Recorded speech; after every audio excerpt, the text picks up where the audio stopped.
तो cardio effect जो शरीर में आता है उसके बारे में हम बात करते हैं कार्डियोवैस्कुलर ट्रेनिंग के थ्रू। तो कार्डियोवैस्कुलर ट्रेनिंग किए बिना हम बहुत तेज़ी से फैट नहीं घटा सकते, चाहे वो कहीं भी हो, और मिड सेक्शन का तो किसी भी तरह नहीं। अगर हम कार्डियो नहीं करते हैं तो मिड सेक्शन का फैट घट जाएगा, ऐसा नहीं है। कुछ आसन कर लेने से भी नहीं घटेगा, कुछ एक्सरसाइज कर लेने से, एब्स की एक्सरसाइज कर लेने से भी नहीं घटेगा। उसको तो हमें कार्डियो ही करनी पड़ेगी, और कार्डियो जब हम करते हैं तो फैट चाहे जहाँ भी स्टोर हो रखा हो सभी जगह से वो घटता है। इसीलिए जब आदमी कार्डियो स्टार्ट करता है तो जहाँ पर कम मोटी लेयर होती है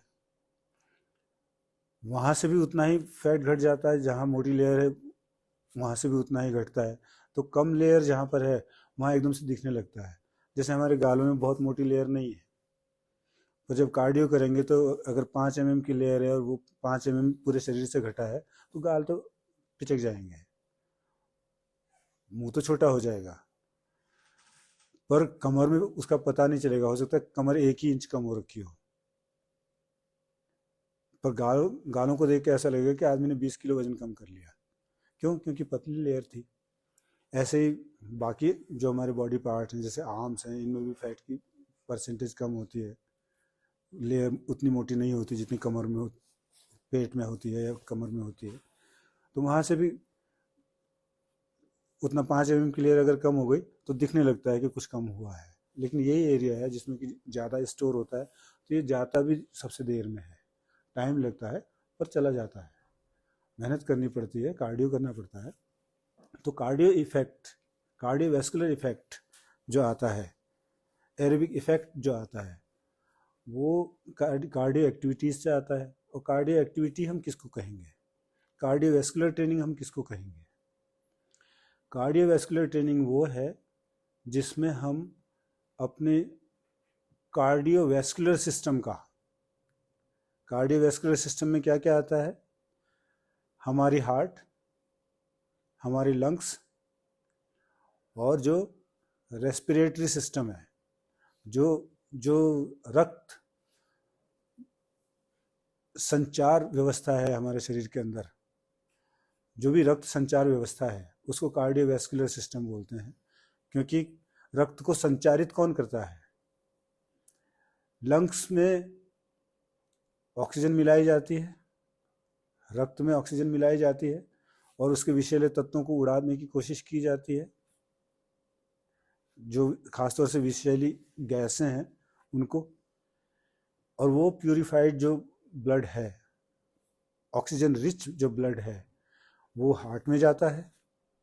हार्ट उसको पंप करता है, पंप करता है तो वो पूरे शरीर में वो रक्त दौड़ जाता है, और जिस एरिया में एक्सरसाइज की जा रही है वहाँ पर थोड़ा ज़्यादा अमाउंट में रुकता है। और ये प्रक्रिया लगातार चलती रहती है। हम इसको क्या कहते हैं? Cardiovascular system. तो कार्डियोवैस्कुलर सिस्टम को एक्टिवेट किया जाता है तो उससे फिर हम क्या लेते हैं? Aerobic effect. एरोबिक इफेक्ट वो होता है हवा के माध्यम से फैट बर्निंग प्रोसेस को जब हम फास्ट करने की कोशिश करते हैं और वो हो जाती है तो वो किस, उस प्रक्रिया को हम क्या बोलते हैं? Aerobic effect. जब हम कोई कार्डियो एक्टिविटी शुरू करते हैं और कार्डियो एक्टिविटी करते हुए हम अपने हार्ट रेट को बढ़ाते हैं, बढ़ा करके हम 75% of MHR, maximum heart rate के 75% तक लेकर के जाते हैं, और उसमें कई मिनटों तक रुके रहते हैं, लगातार एक्टिविटी करते रहते हैं।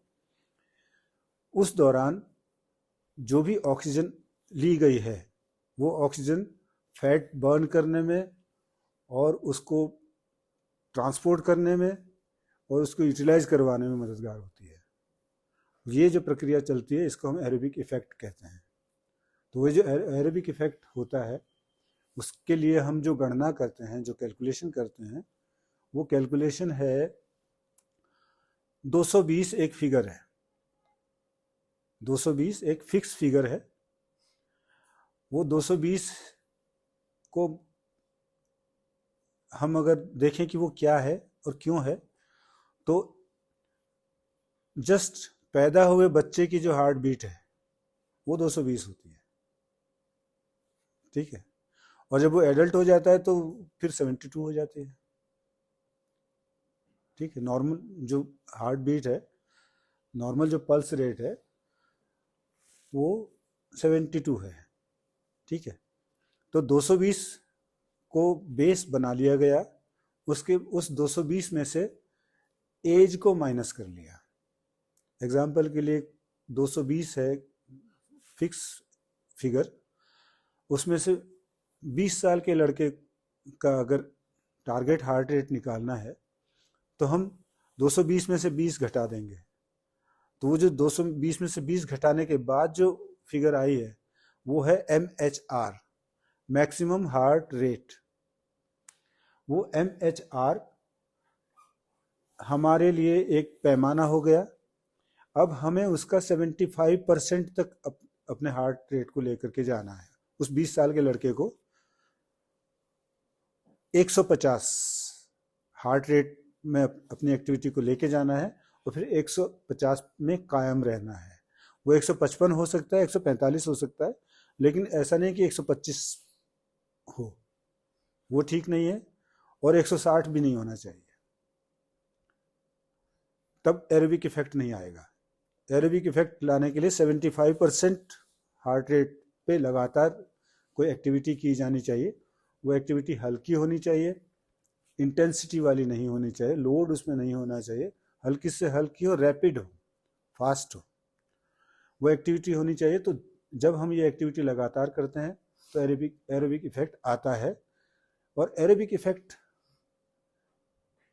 का फ़ायदा उठाने के लिए, ज़्यादा से ज़्यादा फ़ायदा उठाने के लिए, या एरोबिक इफेक्ट का 100% श्योर हो कि ये आएगा ही, ऐसा करने के लिए कार्डियो एक्टिविटी को हम एम्प्टी स्टमक करें। अगर खाली पेट करें, कोई कैलोरी इंटेक हमने नहीं लिया है, तब करेंगे, तब ये एरोबिक इफेक्ट आएगा। अगर हमने कैलोरी ले रखी है और ब्लड में ग्लूकोज घूम रहा है, ब्लड में ब्लड शुगर घूम रहा है, या हमारे लीवर के पास पर्याप्त मात्रा में ग्लाइकोजन स्टोर है, तो फिर फैट बर्न होकर के एनर्जी नहीं आएगी।